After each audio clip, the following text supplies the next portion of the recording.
નમસ્કાર મિત્રો, આજે આપણે આવી ગયા છે મહારાજ રાજુભાઈ રાજગોર. હવે એ સરસ મજાનું પશુપાલન કરે છે, વર્ષો જૂના છે. અમારો જન્મ નહીં થયો હોય ને ત્યારના એ પશુપાલન કરે છે. જો આ આજુબાજુ એમને ગાયું, એમનું ગાયું હેલ્ધી અને તંદુરસ્ત રહેવાનું એક જ રીઝન છે કે એમની બધી ગાયું હરતી ફરતી અને વ્યવસ્થિત ચોખ્ખાઈ. આ જુઓ તમે, આજુબાજુ ચોખ્ખાઈ વ્યવસ્થિત છે, એટલે એમને પશુપાલનમાં ઘણો બધો ફાયદો જોવા મળે છે. આપણે એકાદ પ્રશ્ન પૂછીએ, કેમ છે પશુપાલનમાં?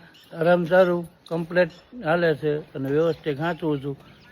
દૂર થોડીક બાંધવાની, બેહવાનું વ્યવસ્થિત રાખવાનું અને ગમાણ સારી રાખવાની, અઠવાડિયે સાફ કરી નાખવાની ગમાણ. સરસ. હવે તમને કેવા આજુબાજુ રોગચાળો? કોઈ રોગચાળો નહીં, અને થોડો જ હજુ આવે તમે આવી જાવ એટલે ઘણું. અને વેક્સિન કરાવો છો?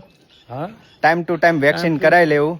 આ વર્ષો જર્સી ગાય રાખવી હોય ને એને ખરવાની રસી ન મુકાવવાની હોય ને એને રાખવાની જ નહીં. બરોબર, એટલે ખરવાની રસી ફરજિયાત મુકાઈ દે. 6 મહિના મુકાવી જ દેવાની. એની વિના જમ્યા વિના એક જે રહેવાનું, રસી મૂક્યા વિના નહીં. વાહ ભાઈ વાહ, જુઓ, જમ્યા વગર રહેવાનું પણ રસી ફરજિયાત મુકાઈ દેવી. સરસ મજાનું એમનું પશુપાલન છે. નહીતર જર્સી રાખવાની જ નહીં. બહુ સરસ, બહુ સરસ. તો શું પશુપાલક મિત્રોને તમે શું સંદેશો આપશો? બસ સારામાં સારી રીતે સાચવો ને પોહાય. બરોબર. અને ઘણ ખરું કામ પોતાએ થોડું હાથ ખરું રાખવો. બરોબર. એમનું કહેવાનો મતલબ એવો છે કે પોતે મહેનત કરશો તો જ પશુપાલનમાં તમને ફાયદો જોવા મળશે. કોકની માથે ન રાખતા. બીજા કહી દેવ, જો આ ગાય મારી ગઈ.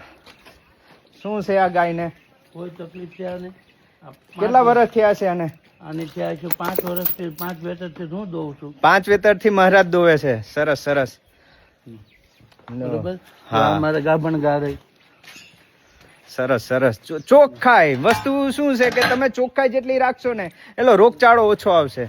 તો સારું, ચાલો, વિડીયો ગમ્યો હોય તો લાઈક શેર કરજો, કોમેન્ટ કરજો. જય માતાજી, જય દ્વારકાધીશ.